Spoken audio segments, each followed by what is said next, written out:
here now, it doesn't mean a thing. This diamond ring doesn't shine for me anymore, and this diamond ring doesn't mean what it did before. So if you got someone whose love is true, let it shine for you.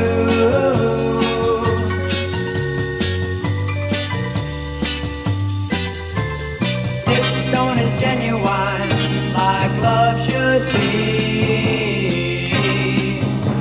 And if your baby's truer than my baby was to me, this diamond ring can be something beautiful, and this diamond ring can be dreams that are coming true. And then your heart won't have to break like mine did, if there's love behind it.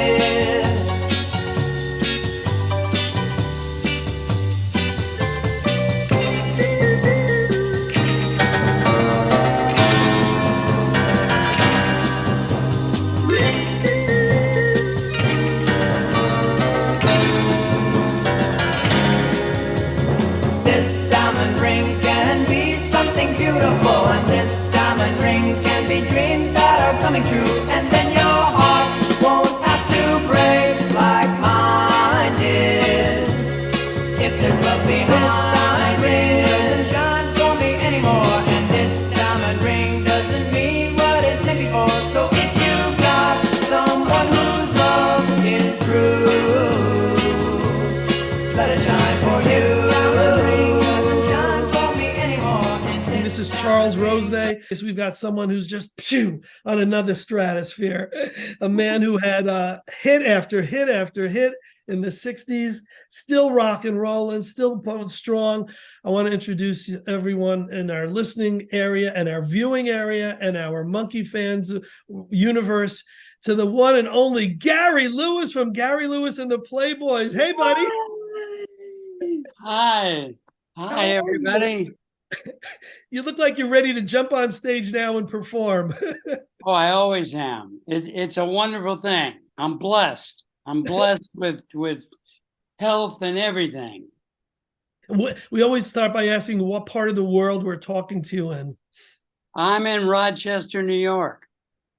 I would have guessed Vegas or LA or Beverly Hills. Rochester, yeah?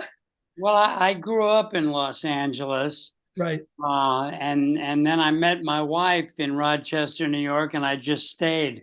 It's a great place. Cool.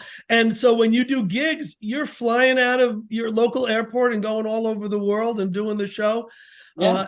And you never really stop touring. You've been touring literally since you were a kid and since you had your hits, right? The only time I stopped touring was 2 years in the Army. Right, when you're in the service, right? Yeah. So we're bringing in our friend all the way from Australia. Gary, I'd like to introduce you to the infamous podcasting king. This is Plastic EP. All right. Hi there, EP. How are you, Gary? I just want to say from Australia, right? During the 60s, Gary Lewis and the Playboys, right? One of the greatest acts to ever come out of America and worldwide, and I mean that. And this show to me is an honor and a privilege to be here to tell you how great you were and you are. I mean, thank you. To be able to have so many hit songs worldwide, all over the place, including the big one, this Diamond Ring, especially here in Australia growing up, it's just like an unbelievable feat. And I also want to tell you, a lot of people don't know about the fantastic movie in 1966 called Out of Sight. I suggest everybody find that movie, right? That had all the greatest acts in it. Freddie and the Dreamers, had the Turtles, had Gary Lewis and the Playboys opening up the film. And I mean, it's just like the Knickerbockers. I interviewed someone from the Knickerbockers and we spoke about it, right, as well. I mean, the Astronauts. I mean, what a movie. To be there at the forefront in 1966, I take my hat off to you. It's just amazing.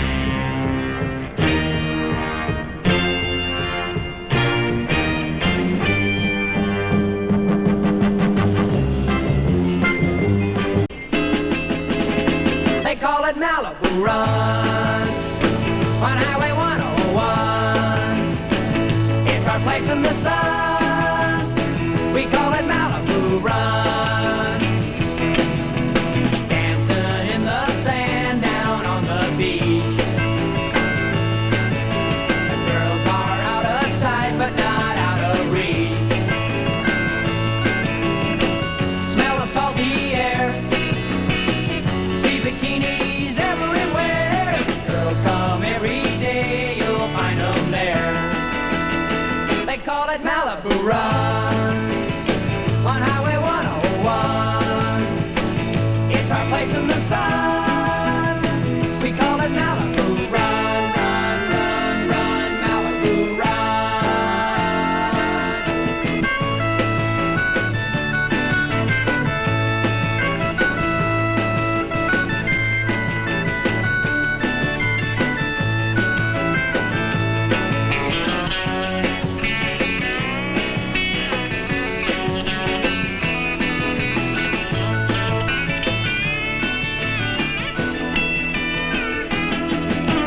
Word is getting out all over town. Cars are coming in from miles around. The stalkers look just fine, but big boss coupes can really whine. Just be sure that you don't jump the line. Down at Malibu Run on Highway 101. It's our place in the sun. We call it Malibu Run, run, run, run, Malibu Run, run, run, run, Malibu Run. I want to talk about some of the TV appearances because you kind of followed in the footsteps of the Beatles and appeared on the Ed Sullivan Show. And here I was being on it with my first record. So that was a high point. That was a tremendous high point in my early career. And the second high point was actually meeting the Beatles. Well, I want to hear about that, of course, because that's one of the biggest things we want to touch on. But you were on Ed Sullivan more than once. What was with the One Last Kiss song where a girl comes up and kisses you? What was that all about? Well, And by the way, you sound great on that song. Your vocal is hot stuff on that vocal. thanks. In summertime of 1966, I did the play Bye Bye Birdie in Kansas City for a week. And so the Ed Sullivan Show thought it would be a good idea for me to take a song out of there where the girl kisses you goodbye because I was going in the Army. Right. And you know, they just had a contest, and the girl that was there, she won, gave me a kiss, and that was that. You know, It was definitely unique, and it was a great. How many songs did you do all together on Ed Sullivan? we did 6. We broke 6 singles on the Ed Sullivan Show, and they all went top 10. Now, doing Shindig and Hullabaloo, I mean, as I said, that's American. How iconic can you get than that? To be on these shows is what makes you. Because if you're on the shows, that platform gets you out there nationally everywhere. And I'm just saying, those shows were so, how can I say, so highly produced. And to be on it, and I've seen all the film clips. You got 2 bass drums. I think that was even before the Who. Yeah, I think so. Well, yeah, we did all those shows. Shindig was big, Hullabaloo was really big, and then we did every local rock and roll show around the country, whatever city we played. And yeah, and just keeping the name out there and the songs and everything. It was good. I had a good manager. It was my mom. You had a great manager, your mom. And I don't know if our listeners know, but you kind of had a decent drum teacher in a guy named Hal Blaine. Well, Hal Blaine, and yeah. Buddy Rich. Now that's really a story, because I was only 5 years old when I met him, And I thought he was just a friend of my dad's that dropped over to say hi and everything. Yeah. And that was true. He did. But he would always take me to another room where the drums were set up. He said, "Hey, kid, let me show you some stuff." So that happened for 7 years. And then I finally found out this friend of my dad's was Buddy Rich. So I had 7 years of lessons from him.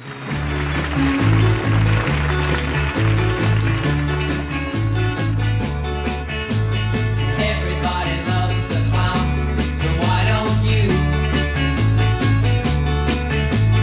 Everybody laughs at the things that I say and do.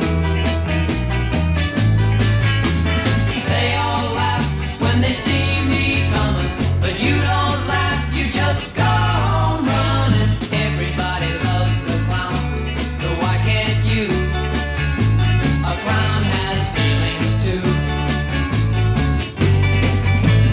I joke around at a party when you are there. If you don't laugh, you don't look, you just don't care.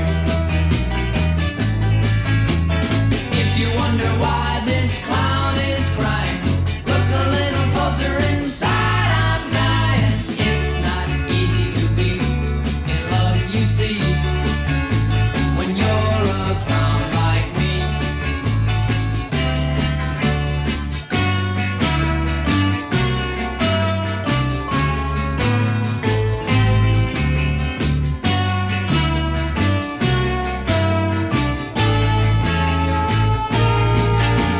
I don't know how to say that I love you, 'cause you would smile and say, tell a joke or two. Yes, I'm a clown, but I don't wanna be. Why can't you see the other side of me? Yes, I'll be the guy who plays the part of a clown with a broken heart. Dreaming of your love and not knowing where to start. Dreaming of your love and not knowing where to start. Dreaming of your love and not knowing where to start. Snuff Garrett was the guy that put it all together with Leon Russell producing and playing. I mean, at that time, you don't get bigger than that. And that's why Snuff Garrett found the hits. But it was Leon Russell who put it together for you in the studio. I mean, that is amazing just there. That is, he was amazing.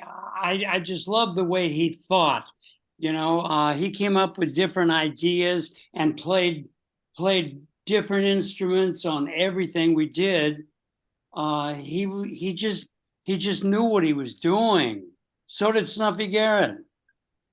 You know, Garrett passed on taking over the Monkees, or for some reason that didn't click.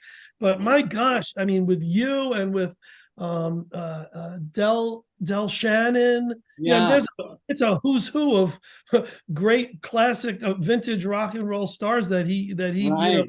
he brought to the surface. I got kind of a monkey story if you want to hear it. Yeah, So let's yeah, hear that. Okay. In 1965, when Diamond Ring was #1 in the country, Screen Gems called me and said, we'd like to interview you for a part of one of the guys in this show we're doing called The Monkees.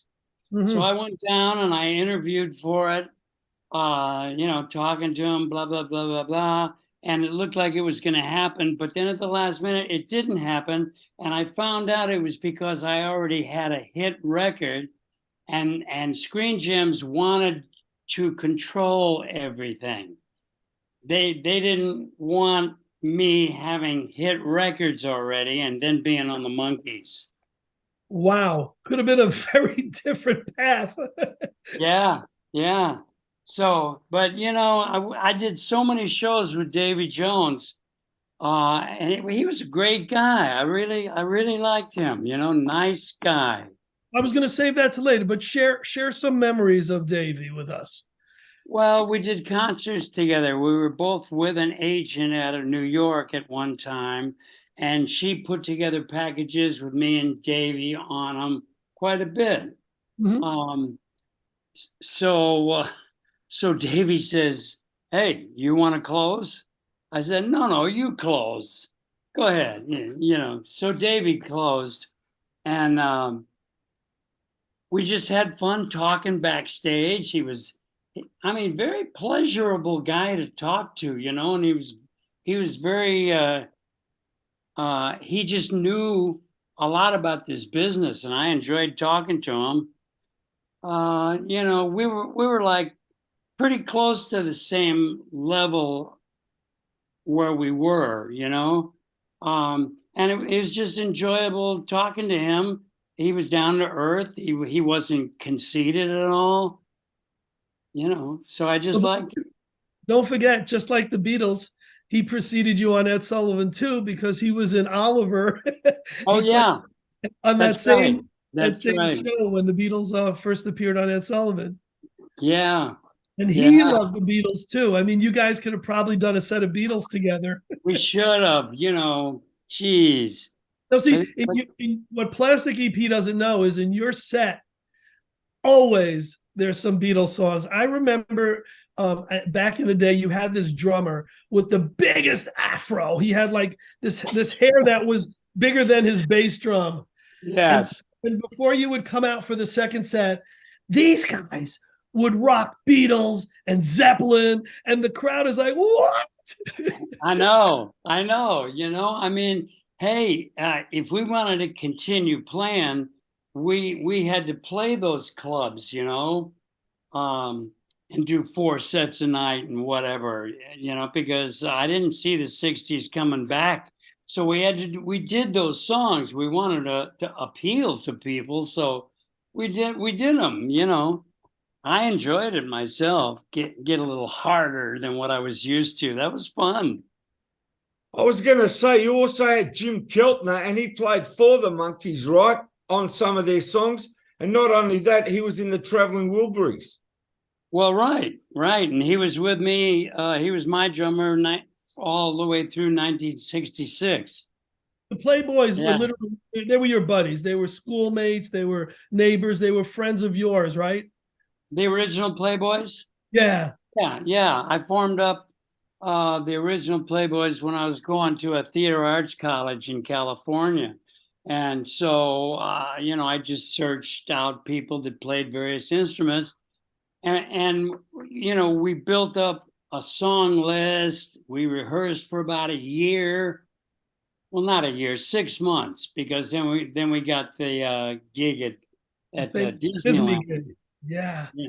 Yeah. Which your mom helped get, if I'm not mistaken. Uh, well, we had to go down an audition with 10 other bands. Uh-huh. And I didn't want to use my last name because I didn't want any favoritism or anything like that. So we were just Gary and the Playboys at the time. And so we got picked, and we got the job for June, July, and August. We played in Tomorrowland, it was wonderful. It was the best. I mean, the crowds were amazing. And Snuffy Garrett saw us out there. He said, I'd like to talk to you about doing some recording. You guys sound good. And I mean, isn't that the way everybody wishes it would happen? Yes, Exactly. But I just want to say, you had your own unique sound. That's what made it. But not only that, to prove it, you played on the hits. You played on the drums. They didn't change people or bring in the wrecking crew. So that's why you got to give credit where it's due. I mean, myself and the Playboys played on all the tracks, but we were still young and we didn't have solo ability really yet. So they would bring in a couple of the wrecking crew to do solos, or Leon Russell would do solos. He played so many instruments, it was amazing. So when everybody, I read things all over the place that says, the wrecking crew backed Gary Lewis all the time, No, they didn't. Who was the Ron Hicklin guy who was supposed to be the voice of Gary Lewis, the voice of the Monkees, the voice of Ringo, Partridge Family. Who is this guy? Well, that's Snuffy Garrett's idea. He on this diamond ring, I sang harmony to myself. Right. And after that, Snuffy Garrett said, I don't like the same voice doing harmony. We got to have a different tone. I need a different tone. And of course, I let him do whatever he wanted, because what did I know? So we got Ron Hicklin. And while I was singing my lead, Ron Hicklin was about one step behind me, and he sang the harmonies with me at the same time that I was singing the lead. Gotcha. And and everybody thought he was just perfect, So he did all the recordings with me singing harmony. It's like Lennon he needed to double track himself. He didn't like just the one voice, so maybe that made sense. Did Snuff Garrett, who hired Phil Spector at some point, was that any time during your time? Did he ever come in and produce you guys? No, he didn't. I didn't want to be around Phil Spector. Leon Russell had a huge falling out with Phil Spector. I can't use the words that Leon said, but Leon walked into the session and he had been drinking a little bit, and Phil Spector said, "Do you know how to tell time?" And so Leon says to him, "Do you know the words?" We can fill in the blanks. So there's just all kinds of stories, millions of them. Now, Plastic, were all the hits that were hits in America also hits in Australia? I got to say, we got all the hits here, right? And the thing is, Gary had a run of hits, which is unbelievable, right? I'm just saying, This Diamond Ring, Count Me In, Save Your Heart for Me, Everybody Loves a Clown, which was huge here, right? Now, these are top 10 hits. And as I said, This Diamond Ring was the number one. And I mean, to break it, and I'm saying, Gary, on your own with your band, to me, that's the real story. I mean, you did it on your own at the right time. The timing to be there in the 60s put you not only as a great hit maker with a great band, with a great unique style, but also put you in pop culture. That's the great thing about it. And that's what I was saying about this movie, Out of Sight. I want everyone to see it because it's It's in the vein of the beach movies that came out. It's actually Americana and so iconic that you got to see the groove to get into the groove. You're either there or you're not, and you're there. And that's the highlight to me. Great. Well, thanks for saying so.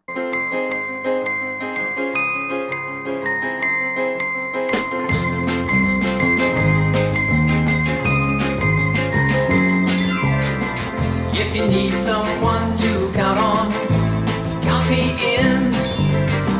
Someone you can rely on through thick and thin. When you start to count the ones that you might ever doubt, if you think of counting me, count me out. When you count the ones that want you, count me too. And if I'm not first on your list, count me blue. Just be sure you count on me, and when the counting's through, count me madly in love with you.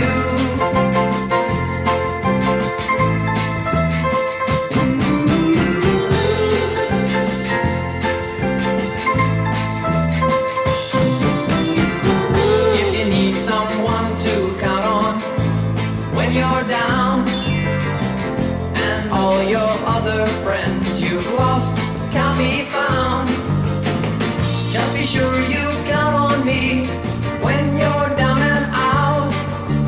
Count me in through thick and thin, or it don't count. When you count the ones that want you, count me too. And if I'm not first on your list, count me blue. Just be sure you count on me, and when the count's through, count me madly in love with you.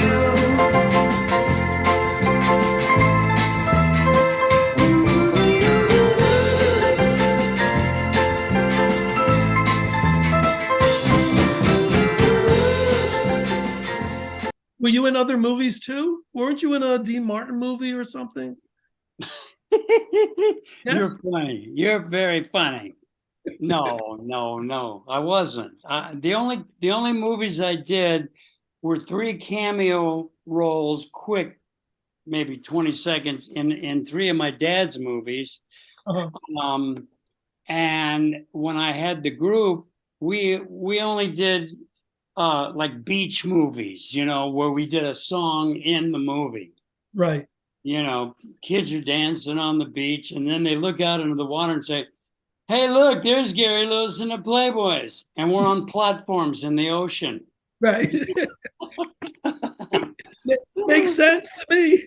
I know. Oh, I thought it was great. I loved it. You actually were played for me years ago in a New Haven club. We won't talk the name of it or anything like that, but I just going to remind you of 2 things. One, I had given you copies of my Beatles magazine, Good Day Sunshine, which you loved, and we talked Beatles. But the other thing is I mentioned a song and you rolled your eyes and walked away. So I'm going to mention the song again, and I want to see what the response is. Okay. And it's a song called Time Stands Still. I'm still rolling my eyes. He's still rolling his eyes. You know something about that song. The song, you know how it started, nice and mellow. It's a and pretty calm beautiful song, and right? all that. So Leon Russell stops me. He says, "This is going nowhere." He said, "Can you do something to just, what can you do to make it interesting?" And so I did my dad's voice. That's all I could think of. And now you realize everybody requests that song. Everybody. And I haven't done it since we recorded it. It's got to probably play in the pre-show, whatever the sound man plays. Yeah. Well, that could be done. Yeah. But it was like, before we started recording it, Leon Russell said, "Well, this is like a throwaway song. It's going to go on an album, blah, blah, But God, I couldn't believe how many people like that. Gary, it was my mom's favorite song of yours. Well, that's great. I mean, geez, maybe I'll tell you what big fans we were in those days. We AM radio was, WABC, WMCA. I grew up in the Bronx. Right. And I just remember they were turning some of the songs in those days into commercials. And I said, "Ma, Dad, they should turn Everyone Loves a Clown into Everybody Likes Like, and so should you." Like was the competitor to 7-Up. And I was a little pisser. I didn't know where to promote it, but I thought that would have been the great commercial of that year. Well, we did do Coke commercials, along the lines of "Everybody loves a clown. Everybody loves a Coke. So why can't you?" And then I talk in the middle of it. "Hey, hi, this is Gary. Can I come on over and we'll have a Coke?" And the music was the "Everybody Loves a Clown" song. I also want to say what makes you very unique, Gary, right? There's very few drummers that are lead singers, right? And this is before the Monkey. I just want to tell you, right? Dave Clark 5. That's the only one I can think of at that moment. So growing up here in Australia, I'm just saying, when you saw a lead singer playing drums and he's not right up front, that's what makes you so unique. Because at the time you did it, I doubt there was anybody in America that was making it that high in the charts that was a drummer and a singer. That's a very, unique point. And then I can appreciate the fact that after you had like 5 singles or something, then you came at the front with a guitar. I can appreciate that too. Right, right. Yeah. And it wasn't hard doing it for me. It was just as natural as anything to sing and play drums. And you were one of those who, if you learned the lyrics once, you had it forever, right? Yeah. Yeah. I mean, but you know something, after about a year and a half of playing the drums, I kind of got tired of not, I mean, I had way too much energy to just sit down the whole show. So I thought, well, geez, I'll hire a drummer, you know, and come out and play guitar. And it was wonderful seeing the people's faces again, uh, you know, and seeing them mouthing the words right along with me and all that. It was great. It was absolutely great. You So shared. that's when I hired Jim Keltner. Oh yeah, yeah. You shared your time, with Davey. I want to ask you about meeting the Beatles, and I want to ask if you had any interactions with any of the other monkeys. Yeah, you know, some of those celebrity autograph shows, Peter Tork was at a few of them.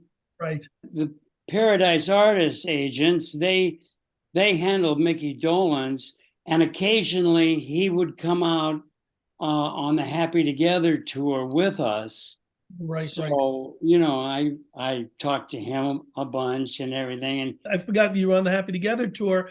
The Turtles, another great band that played their own instruments, that did all their own recordings, just like yours did, and and had a lot of, I don't want to say comedy, but certainly personality. yeah, personality, right. Right. That's better than saying comedy. I like that. Tell us about your Beatles encounter.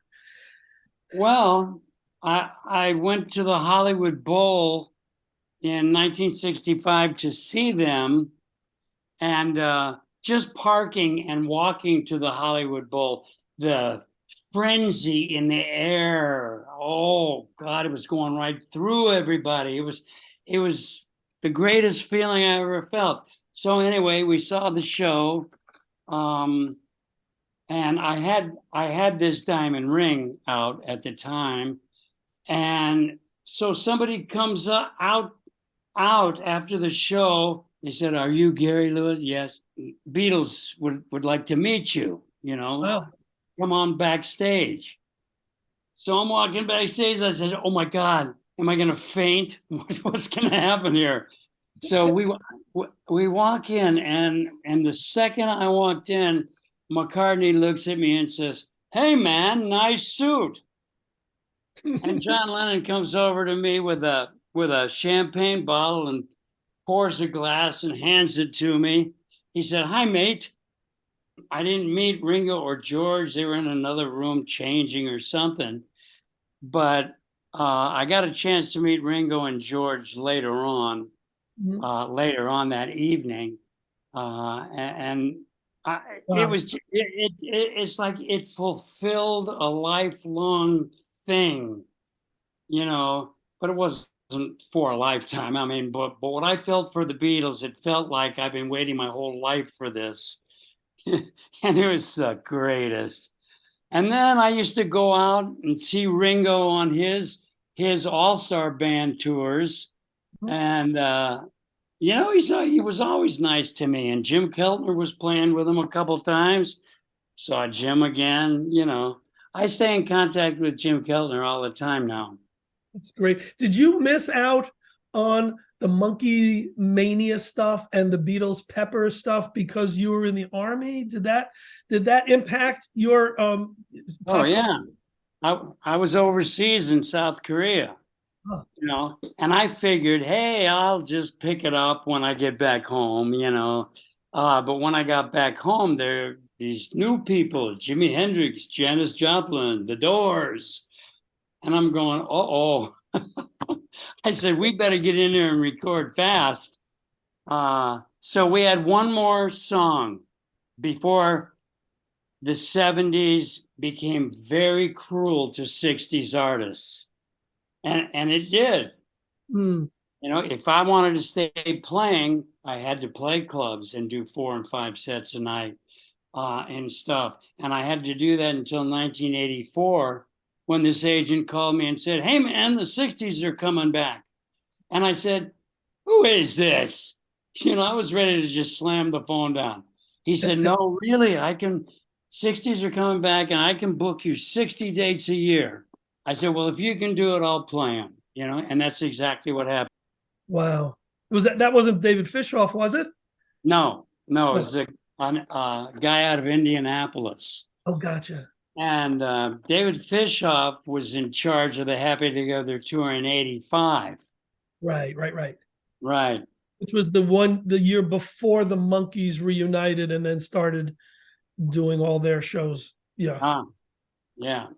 When you were back doing the 60s stuff, right? Was there the temptation to call these old Playboys and say, "Hey, Playboys, you want to come out of Hugh Hefner's mansion and come out back on the road with me?" What was the Well, I did that, but when I was in the army, I would write them and say, well, I get out in 8 months.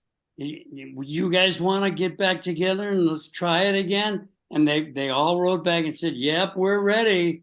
We're ready." But then by the time I got out of the army, they were already with other bands.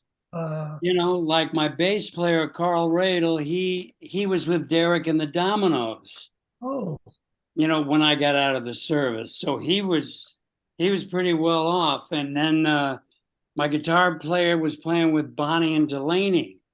oh yeah. So, you know, and so that was the end of that, you know. You're giving them credibility. You're not talking about just this runaway band that disappeared when they're playing, with the Claptons of the world. That's very impressive. That's correct. You know, so um he was a wonderful bass player. I mean, he was so good, so good. And he died in 1980. Oh, What a drag. what was with this other Playboy band, John Fred Playboy band? Was that a conflict? Did people ever No, confuse the act? no, because it was John Fred and the Playboy band, not the Playboys. So, Right, right, right. so, you know, no copyright on the English language, you know. They had that song called Judy in the thing with glasses. In disguise, yeah, Judy in disguise with glasses, and I did that on an album. Gary, we got a lot of drummers that watch this show, right? And I'm really keen to find out when this Diamond Ring first came out. Tell everybody your drum setup and what brand it was, right? And what it was like to have a #1 hit. It was a Ludwig set. It was a blue sparkle Ludwig set, and I had the double bass drum. But here's a secret: the only reason I had the double bass drum is because the logo wouldn't fit on one. I never played that second bass drum. Great. That's amazing because you had Gary Lewis on one bass drum and then you had and the Playboys on the second. Right. But no one would know the difference. So thank you for telling us that. Tell us about your snare and what sticks you were using, because that period there, it's well, you're there. Yeah, at that time there weren't separate. I mean, drummers didn't use a separate snare from somewhere else. Or if you bought a Ludwig set, you used the whole Ludwig set, and that's the way it was. You know, I was perfectly satisfied with what Ludwig had. That they were great drums, just great drums. My drummer now, he has an endorsement with DW drums. So we use those now. But he's got a different side tom and a different snare and he pick and choose now.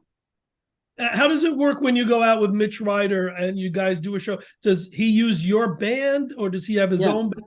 No, when my guys back him. We've done it so many times that they have his show down. You know. So I just give him a little extra for back and Mitch, you know. Great. Yeah. It's going to be great to see him again too.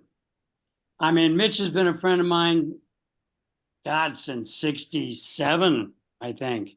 I want to throw two things out for this diamond ring. It always still amazes me that it was written as a drifters type of an R&B song, and Right. that there's a cool version by a guy named Sammy Ambrose. Sammy Ambrose was the demo I listened to of Diamond Ring. Yeah. And I get it, there's an R&B version, but just like there's a drifters version of This Magic Moment, and then there's the real version by Jay and the Americans. Right.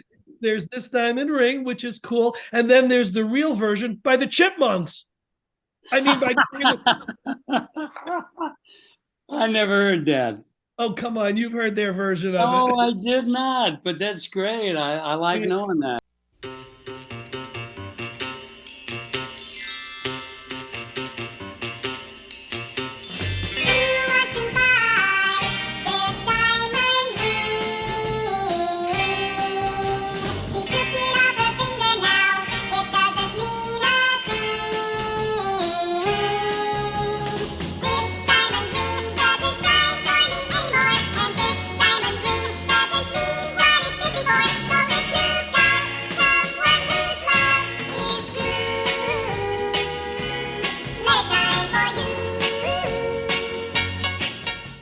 So what was the Wendy Hill answer record to This Diamond Ring? It was just an attempt for Snuffy to make more money. Well, it's great because she sings "Gary, I Love You." It's such a wonderful song. I know. It went absolutely nowhere. It was bubbling under at about 12,000. That's great. In 2023, where we are now, when you look back on your fabulous, fantastic career, all these memories, and knowing that you live on YouTube forever, and you're on the internet forever, and your music is there forever for the world to enjoy. I mean, how satisfying is that now in this time? Well, I feel absolutely, totally blessed. I am blessed. Heavily blessed, I mean, I'm still healthy. I'm 78, Wow. and I still bounce around the stage having a great time. And yes, that's from up above, man. You as a young man, right, is right up there with the Beatles. That's the amazing image that I get. And then you listen to the songs, how fantastic they are. So those songs are relevant now. That's what I'm trying to say. Those songs are as great now for the new generations coming up that want to know about Gary Lewis and the Playboys in the 60s. And it's happening right now because there's such a revolution on YouTube that what they're doing is they're making everything 4K. They're improving the picture and they're improving the sound. Yeah. Yeah. And you'd be surprised how many young people are at our shows. And they even know the words, and then the ones I talk to after the show, we come out and we sign things for people. And the young people, they say, oh man, your music is like classic. It's history.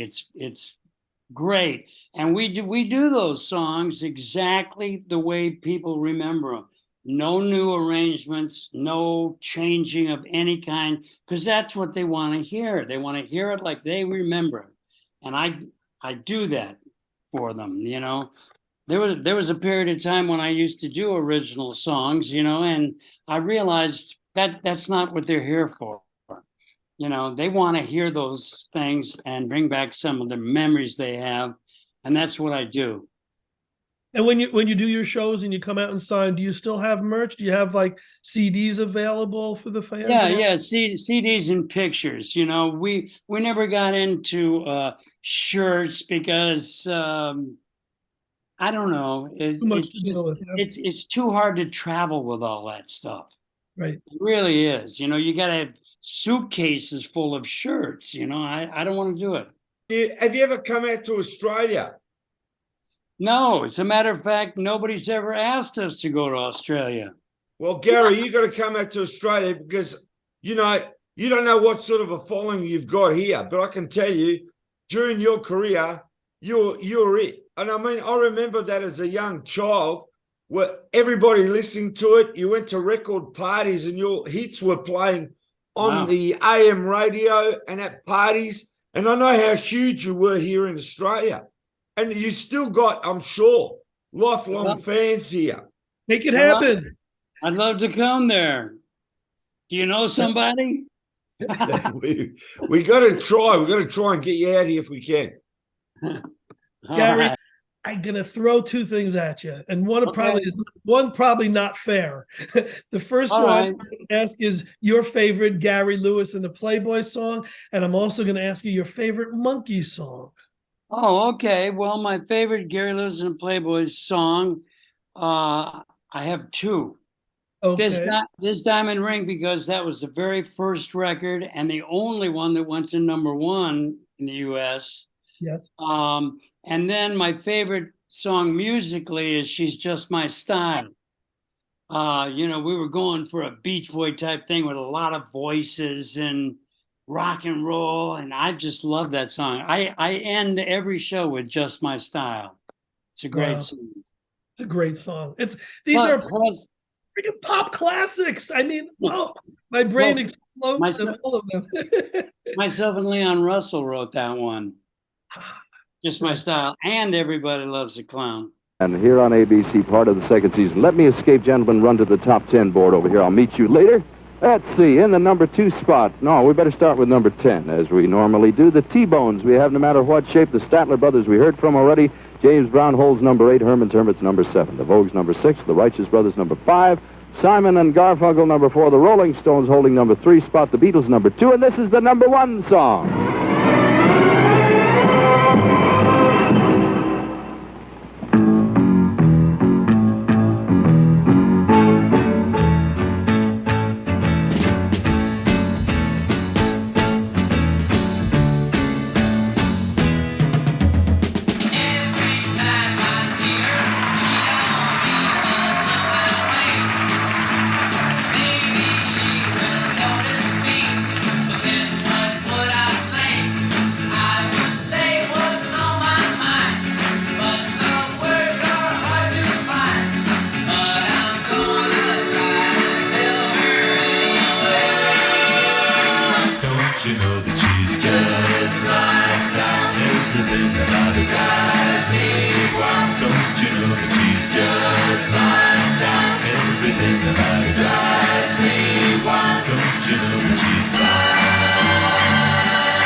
Now we just got to know your favorite Monkey song. I got to say that. Oh, my favorite Monkey song, I believe, was 1967.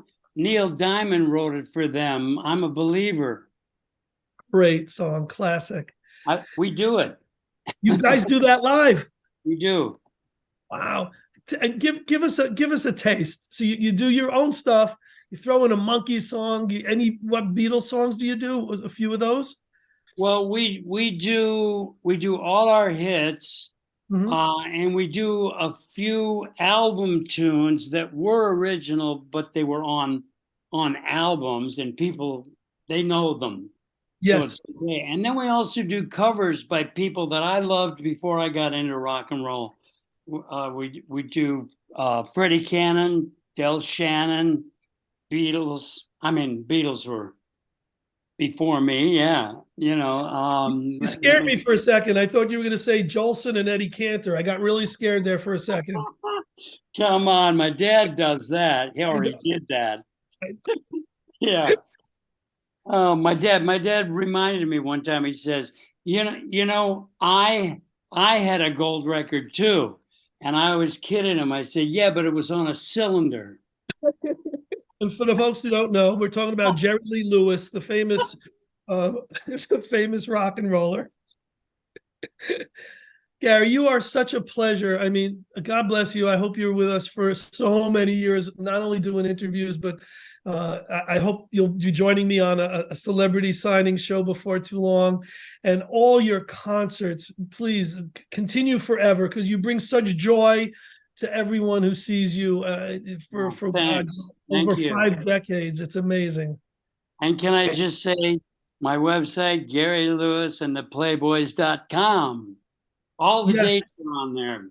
It's been a pleasure and an honor to do this interview with you, Gary. I just got to say, you just got no idea how great you are, embedded there in music culture forever. And I mean, that to me is what says it all. And to be, as I said, drummer, singer at that time was so unique. And you must have been one of the originators and one of the first. Thank you very much. Gary Lewis, we love you. Thank you again. Thank you very much.